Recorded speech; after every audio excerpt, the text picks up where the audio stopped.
side of the room, and we'll take a show of hands for questions. We'll take questions from English media first, followed by any questions from Norwegian media. Someone to start, please.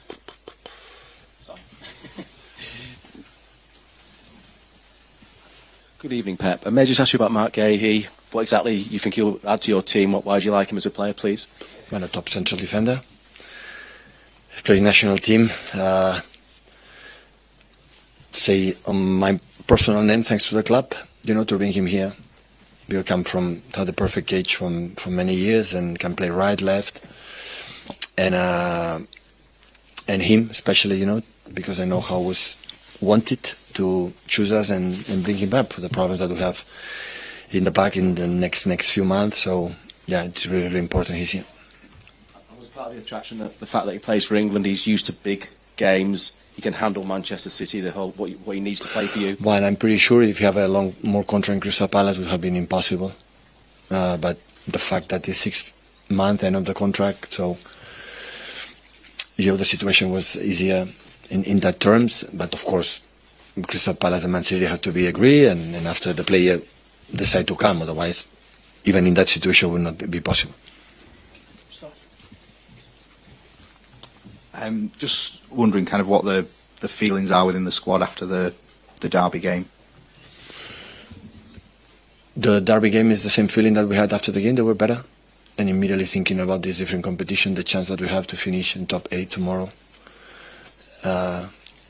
coming here. So we have time. I think we didn't talk one word about United, and we'll talk. I think we talked before Wolves, but now it's another competition, and last season we have 7 points, we have 15. Last season, in that moment, that game we were in Paris, 0-2 in the 5-10 minutes second half, and after we lost 4-2, in that moment, PSG was out of the competition, and after they won, unbelievably, the Champions League deservedly, and today we have 13, the chance that we qualify in top 8, so that I think is enough argument to be focused on tomorrow and not what happened in the past. So, of course, the lesson. So, I didn't review the game, but I know right now, even not watching the game against United, they were better. And when a team is better, just you have to congratulate them, improve, and move on. And if you can finish in the top 8, it obviously means you don't have the 2 extra games in February. But is it also important just to kind of realise and remember that Man City are one of the most important teams in Europe if you can get there? Listen, when you play a performance at United, it's like the feel as a team like we aren't ready. When you play the many things we have done this season, you say we are ready. And every team, every game you play that we are ready, we can do it and everything. Because what they have done in Newcastle, winning there against that team, that means that we are ready. It's 3 days we are not. And this inconsistency, it's normal. The normal for the fact that we have, like last season, 9 injuries in that moment, but today 11 absence. And when you have a lot of players that not even 1 year here, you need a little bit time, to settle a lot of things. When we make 7 or 8 victories in a row, or being in the position that we are in right now in the Premier League, is because we are able to have Mateus, Ruben, Josko, and Nico, playing games. That gives you a certain consistency. I'm a guy I love to rotate the team, but in the moment I have a lot, have a little bit of things in the back four, it helps. And when you have the situation that we have right now, that is normal that you have a little bit this up and downs in terms of that. As much you accept it, the team grow up, and the team will happen, because the first time I Nuri listened a lot of things, and not even 1 year Kusa is here, and Max Allen is 3 weeks, and there are a lot of things that need to be adjusted, just a question of time. And a part of that, okay, so we accept how we are, and try to tomorrow do it better than the last games. You're going to train on the pitch tonight. Yeah. How important is it that you get to sort of become accustomed to what it's going to be like tomorrow? Listen, there is two arguments with that. The first one is of course, it's different. That's why we trained the night before. We never, since I am here in Manchester, never trained in the stadium before.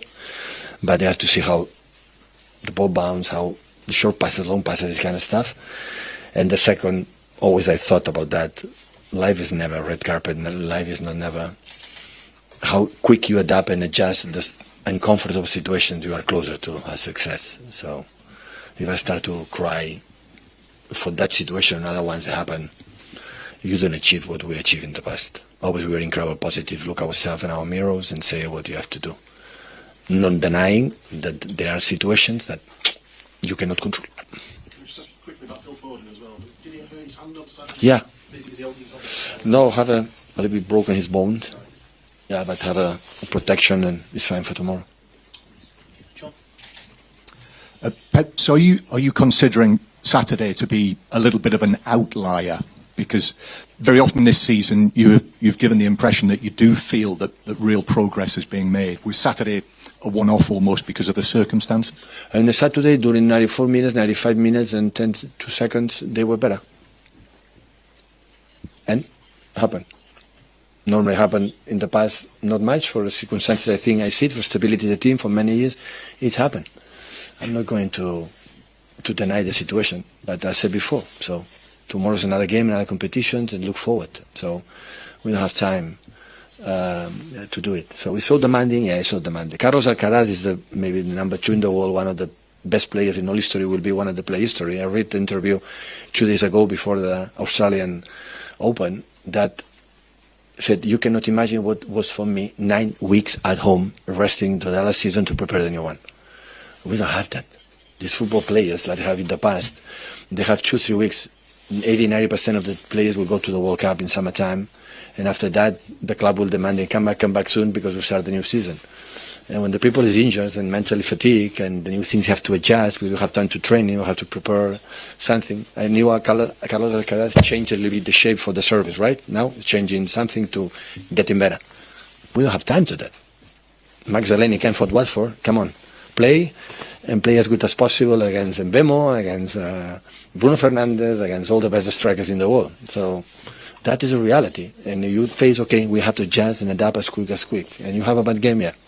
It was not comfortable doing against the derby. Yeah, I know.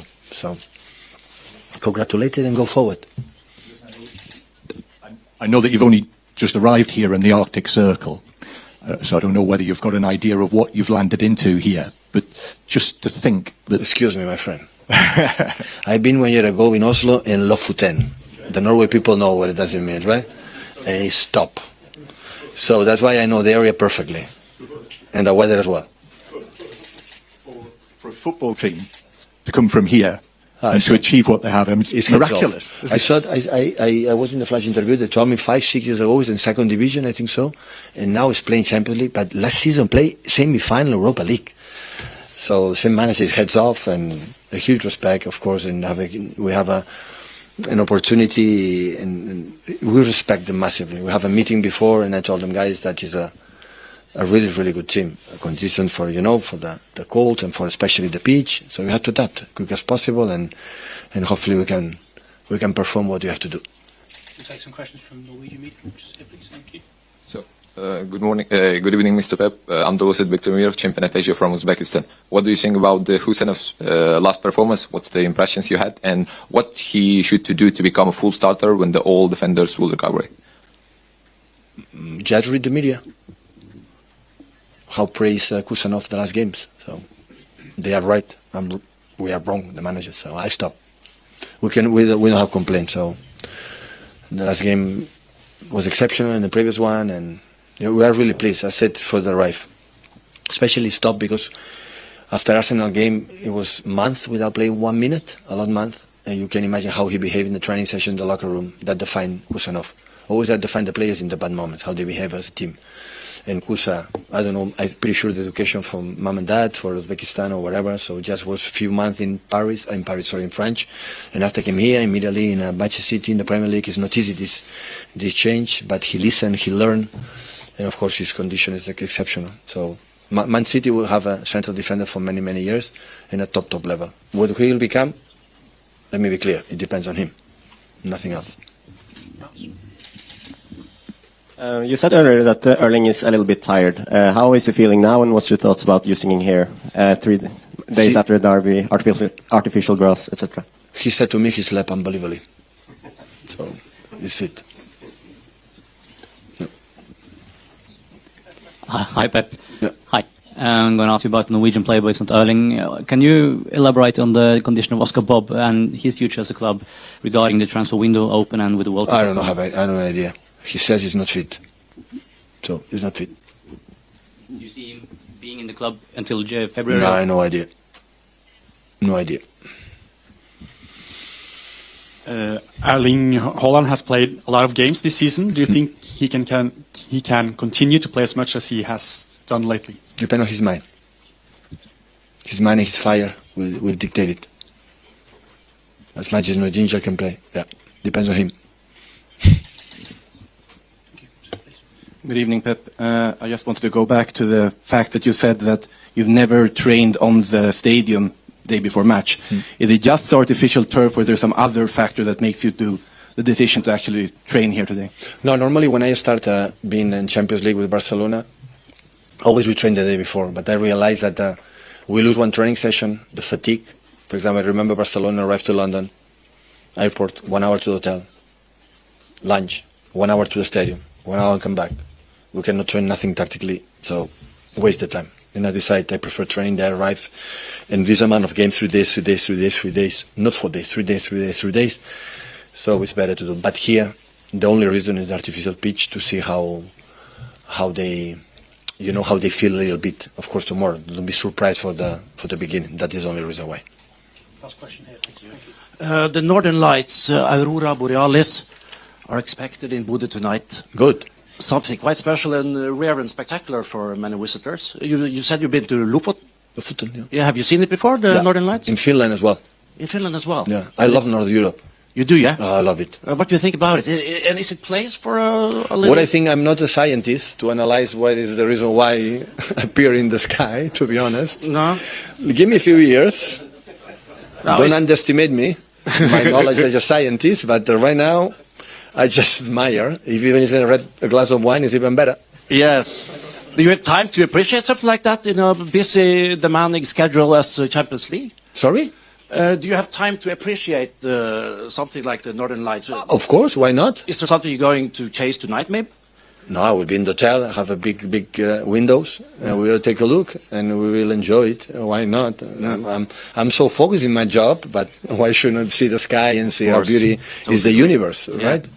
And it's like solar wind, like you're hitting some gas in the upper atmosphere. That's what it is. Oh, yeah? Yeah. You are a scientist, huh? They say so. You are the one. Good luck tomorrow. Thank you. Thank you, everyone. That's,